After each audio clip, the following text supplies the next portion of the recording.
ನೀವು ಟ್ರಾನ್ಸ್ಫಾರ್ಮರಲ್ಲಿ ನೋಡಿರ್ಬೋದು, ಇದು ದೊಡ್ಡ ದೊಡ್ಡ ಪ್ಲೇಟ್ಸ್ ಹಾಕಿರ್ತಾರೆ. ಈ ಪ್ಲೇಟ್ಸ್ ಏನಂತ ಸ್ವಲ್ಪ ಜನ ಗೊತ್ತಿರುತ್ತೆ, ಇನ್ನು ಸ್ವಲ್ಪ ಜನ ಗೊತ್ತಿರಲ್ಲ. ಅದೇ ಇವತ್ತಿನ ವೀಡಿಯೋದಲ್ಲಿ ಇದಕ್ಕೆ ಏನಂತಾರೆ, ಇದು ಯಾವ ಥರ ವರ್ಕ್ ಮಾಡುತ್ತೆ, ಮತ್ತು ಟ್ರಾನ್ಸ್ಫಾರ್ಮರಲ್ಲಿ ಯಾವ್ಯಾವುದು ಕೂಲಿಂಗ್ ಟೈಮಿಂಗ್ ಇರುತ್ತೆ ಅಂತ ಇವತ್ತಿನ ವೀಡಿಯೋದಲ್ಲಿ ಮಾತಾಡ್ತೀನಿ. ಇದು ಮೊದಲನೇ ಒಂದು ಇದಕ್ಕೆ ಏನಂತಾರೆ ಅಂತ ಹೇಳಿದ್ರೆ, ನೀವು ನೋಡಿರ್ಬೋದು ರೇಡಿಯೇಟರ್ ಅಂತ ಹೇಳ್ತಾರೆ. ಇದರಲ್ಲಿ ಮುಂದೆ ಸ್ವಲ್ಪ ಇದರಲ್ಲಿ ನೋಡ್ಕೋಬೋದು ನೀವು. ಇದು ಫ್ಲ್ಯಾಟ್ ಚಿನ್ನಾಗಿರುತ್ತೆ.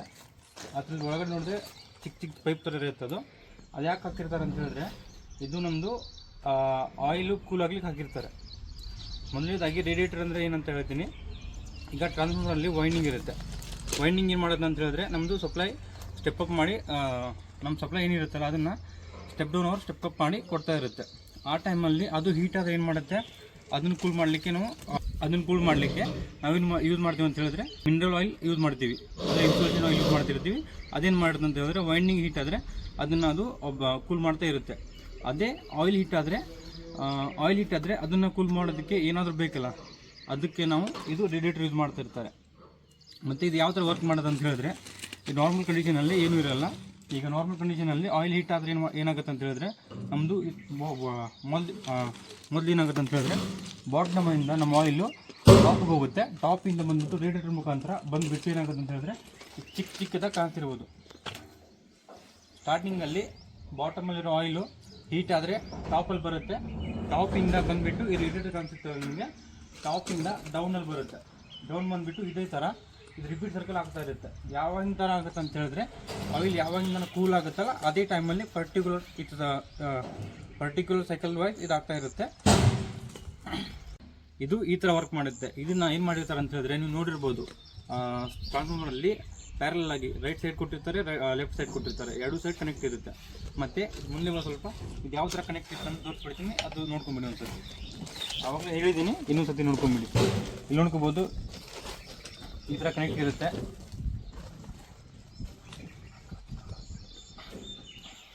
ಇದರಲ್ಲಿ ಟೋಟಲ್ 20 ಬ್ಲೇಡ್ಸ್ ಇದೆ. 20 ಈ ಕಡೆ 20 60, ಆ ಕಡೆ 60. ಓನ್ಲಿ ಟೋಟಲು 120 ಬ್ಲೇಡ್ಸ್ ಕನೆಕ್ಟ್ ಇರುತ್ತೆ. ಇದು ಯಾವಾಗ ಆಟೋಮೆಟಿಕ್, ಇದು ಯಾವ ಥರ ಇದೆ ಅಂತ ಹೇಳಿದ್ರೆ, ಇದು ಆಯಿಲ್ ನ್ಯಾಚುರಲ್, ಏರ್ ನ್ಯಾಚುರಲ್. ಇದು ಯಾವ ಥರ ಅಂತ ಹೇಳಿದ್ರೆ, ಈಗ ನೋಡ್ಕೋಬೋದು, ಈ ನ್ಯಾಚುರಲ್ ಆಗಿ ನಮ್ಮದೇನು ವೆದರ್ ಇರುತ್ತಲ್ಲ ಅದ್ರ ಮೇಲೆ ಇದು ಆಯಿಲು ಕೂಲ್ ಆಗೋದು ಇದಾಗುತ್ತೆ. ಆಯಿಲ್ ಕೂಲಿಂಗು ಅದು ಡಿಪೆಂಡ್ ಆಗುತ್ತೆ ವೆದರ್ ಮೇಲೆ. ಇದು ಆಯಿಲ್ ನ್ಯಾಚುರಲ್, ಏರ್ ನ್ಯಾಚುರಲ್ಲು. ಇದರಲ್ಲಿ ಮತ್ತು ಯಾವುದೇ ಟೈಪ್ ಬರುತ್ತೆ ಅಂತ ಹೇಳಿದ್ರೆ, ಫಸ್ಟ್ ಇವಾಗ ಹೇಳಿದೆ ಆಯಿಲ್ ನ್ಯಾಚುರಲ್, ಏರ್ ನ್ಯಾಚುರಲ್. ಇದರಲ್ಲಿ ಯಾವುದೇ ಟ್ರಾನ್ಸ್ಫಾರ್ಮರ್ ಬರುತ್ತೆ ಅಂತ ಹೇಳಿದ್ರೆ, ಅಪ್ ಟು 100 kV ಇಂದ 10 MVA ತನಕ ನೀವು ನೋಡ್ಕೋಬೋದು. ಆಯಿಲ್ ನ್ಯಾಚುರಲ್, ಏರ್ ನ್ಯಾಚುರಲ್ ಇರುತ್ತೆ. ಅದೇ ಥರ ಆಯಿಲ್ ನ್ಯಾಚುರಲ್, ಏರ್ ಫೋರ್ಸ್ ಎತ್ತರಲ್ಲಿ ಇರುತ್ತೆ ಅಂತ ಹೇಳಿದ್ರೆ, ಅಪ್ ಟು 20 MVA ಟ್ರಾನ್ಸ್ಫಾರ್ಮರಲ್ಲಿ.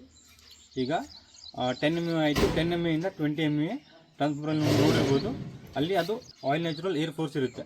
ಅದೇ ಥರ ಏರ್ ಫೋರ್ಸ್ ಮತ್ತು ಆಯಿಲ್ ಫೋರ್ಸ್ ಎತ್ತರಲ್ಲಿ ಯೂಸ್ ಮಾಡ್ತಾರೆ ಅಂತ ಹೇಳಿದ್ರೆ, 100 MVA ಇಂದ ಏನು ಯೂಸ್ ಆಗುತ್ತಲ್ಲ ಅದರಲ್ಲಿ ಏರ್ ಫೋರ್ಸ್ ಮತ್ತು ಆಯಿಲ್ ಫೋರ್ಸ್ ಇದನ್ನು ಯೂಸ್ ಮಾಡ್ತಾ ಇರ್ತಾರೆ. ಯಾವ ಥರ ಅಂತ ಹೇಳಿದ್ರೆ, ನೀವು ಫ್ಯಾನ್ ನೋಡಿರ್ತೀರ. ಈಗ ಅಪ್ ಟು 20 MVA ಟ್ರಾನ್ಸ್ಫಾರ್ಮರಲ್ಲಿ ಅದು ಏರ್ ಫೋರ್ಸ್, ಆಯಿಲ್ ನ್ಯಾಚುರಲ್ ಇರುತ್ತೆ. ಯಾವ ಥರ ಅಂತ ಹೇಳಿದ್ರೆ, ಅದಕ್ಕೆ ಫ್ಯಾನ್ ಕನೆಕ್ಟ್ ಆಗಿರುತ್ತೆ. ನೀವು ನೋಡ್ಕೋಬೋದು, ರೇಡಿಯೇಟರ್ ಈ ಥರ ಇರುತ್ತಲ್ಲ, ಇದಕ್ಕೆ ಪ್ಯಾರಲ್ ಆಗಿ ಫ್ಯಾನ್ ಕೊಟ್ಟಿರ್ತಾರೆ. ಇದರಲ್ಲಿಲ್ಲ, ಅದು ನೆಕ್ಸ್ಟ್ ವೀಡಿಯೋದಲ್ಲಿ ತೋರಿಸ್ತೀನಿ ಯಾವ ಥರ ಇರುತ್ತೆ ಅಂತ. ಅದು ಆಟೋಮೆಟಿಕ್ ನಮ್ಗೆ ಯಾವಾಗ ಟೆಂಪ್ರೇಚರ್ ಹೈ ಆಗುತ್ತಲ್ಲ, ಆಟೋಮೆಟಿಕ್ ಸೆನ್ಸ್ ಮಾಡ್ಕೊಂಡ್ಬಿಟ್ಟು ಸೆಟ್ಟಿಂಗ್ ಇರುತ್ತೆ. ಆ ಸೆಟ್ಟಿಂಗ್ ಕನೆಕ್ಟ್ ಆದಮೇಲೆ, ರೀಚ್ ಆದಮೇಲೆ ಅದು ವೆದರ್ ಆಟೋಮೆಟಿಕ್ ಇದಾಗ್ಬಿಟ್ಟು ಫ್ಯಾನ್ ಆನ್ ಆಗ್ತಾ ಇರುತ್ತೆ. ಮತ್ತು ಏರ್ ಫೋರ್ಸ್ ಮತ್ತು ಆಯಿಲ್ ಫೋರ್ಸ್ ಎಲ್ಲಿ ಯೂಸ್ ಮಾಡ್ತಾರೆ ಅಂತ ಹೇಳಿದ್ರೆ, ಅಪ್ ಟು 100 MVA ಟ್ರಾನ್ಸ್ಫಾರ್ಮರಲ್ಲಿ ಅದು ವಿತಿನ್ ಜಾಸ್ತಿ ಟೈಮ್ ತೊಗೊಳಕ್ಕೆ ಹೋಗೋಲ್ಲ. ಏನು ಬೇಕಿರುತ್ತಲ್ಲ ಅದರಲ್ಲಿ, ಈಗ ಆಯಿಲ್ ಹೀಟ್ ಆಯ್ತಂದರೆ ಅದರಲ್ಲಿ ಅದು ಫೋರ್ಸ್ ಆಟೋಮೆಟಿಕ್ ಸೆನ್ಸ್ ಆಗಿಬಿಟ್ಟು ಫ್ಯಾನ್ ಕೂಡ ಆನ್ ಆಗುತ್ತೆ. ಮತ್ತು ಅದ್ರ ಫೋರ್ಸ್ ಏನಿರುತ್ತಲ್ಲ ಅದು ಕೂಡ ಆನ್ ಆಗಿಬಿಟ್ಟು ಅದ್ರದ್ದು ಕೂಲಿಂಗ್ ಸೈಕಲ್ ಬೇಗ ಇದಾಗ್ತಾ ಇರುತ್ತೆ. ಇದು 100 MVA ಟ್ರಾನ್ಸ್ಫಾರ್ಮರಲ್ಲಿ ಮಾಡ್ತಾರೆ. ಇದರಲ್ಲಿ WTA OTA ಸೆಟ್ಟಿಂಗ್ ಇರುತ್ತೆ. ಯಾವ ಥರ ಅಂತ ಹೇಳಿದ್ರೆ, 85 ಅಲಾರಾಮ್ ಇರುತ್ತೆ, 85 ಅಲಾರಾಮ್ ಇರುತ್ತೆ. 90 90 ಡಿಗ್ರಿ ತನಕ ಬಂದರೆ ಅದು ಟ್ರಿಪ್ ಆಗಿಬಿಡುತ್ತೆ.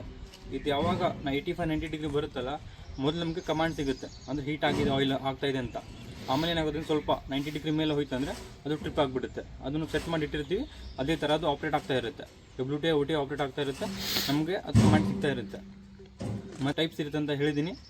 ಮತ್ತು ಅದನ್ನು ಯೂಸ್ ಮಾಡದೇ ಇದ್ದರೆ ಏನಾಗುತ್ತೆ ಅಂತ ಹೇಳಿದ್ರೆ, ಈಗ ನಮಗೂ ಅದು ಯೂಸ್ ಮಾಡದೇ ಇದ್ದರೆ ಏನಾಗುತ್ತೆ, ನಮ್ಮ ವೈಂಡಿಂಗ್ ಹೀಟ್ ಆಗುತ್ತೆ ಅಂದರೆ ಆಯಿಲ್ ಕೂಡ ಹೀಟ್ ಆಗುತ್ತೆ.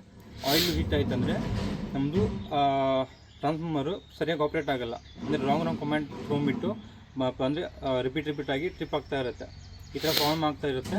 ಅದಕ್ಕೆ ನಾವೇನು ಮಾಡ್ತೀವಿ ಅಂತ ಹೇಳಿದ್ರೆ ರೇಡಿಯೇಟರ್ ಯೂಸ್ ಮಾಡ್ತಾ ಇರ್ತಾರೆ. ಇವತ್ತಿನ ವೀಡಿಯೋದಲ್ಲಿ ಟ್ರಾನ್ಸ್ಫಾರ್ಮರಲ್ಲಿ ರೇಡಿಯೇಟರ್ ಯಾಕೆ ಯೂಸ್ ಮಾಡ್ತಾರೆ, ಯೂಸ್ ಮಾಡದಿದ್ರೆ ಏನು ಪ್ರಾಬ್ಲಮ್ ಆಗುತ್ತೆ, ಮತ್ತು ಅದರಲ್ಲಿ ಯಾವ್ಯಾವ ಟೈಪ್ ಇರುತ್ತೆ ಅಂತ ಹೇಳಿದ್ದೀನಿ, ಮತ್ತು ಆ ಸೆಟ್ಟಿಂಗ್ಸ್ ಕೂಡ ಯಾವ ಥರ ಇರುತ್ತೆ ಅಂತ ಅದನ್ನು ಹೇಳಿದ್ದೀನಿ. ಮುಂದಿನ ವೀಡಿಯೋದಲ್ಲಿ ಇದೇ ಥರ ಟ್ರಾನ್ಸ್ಫಾರ್ಮರ್ ರಿಲೇಟೆಡ್ ಅಥವಾ ಎಲೆಕ್ಟ್ರಿಕಲ್ ರಿಲೇಟೆಡ್ ವೀಡಿಯೋ ತರ್ತಾ ಇದ್ದೀನಿ. ವಿಡಿಯೋ ಇಷ್ಟ ಆದರೆ ನಮ್ಮ ಚಾನಲ್ನ ಲೈಕ್ ಮಾಡಿ, ಶೇರ್ ಮಾಡಿ ಮತ್ತು ಸಬ್ಸ್ಕ್ರೈಬ್ ಮಾಡಿ.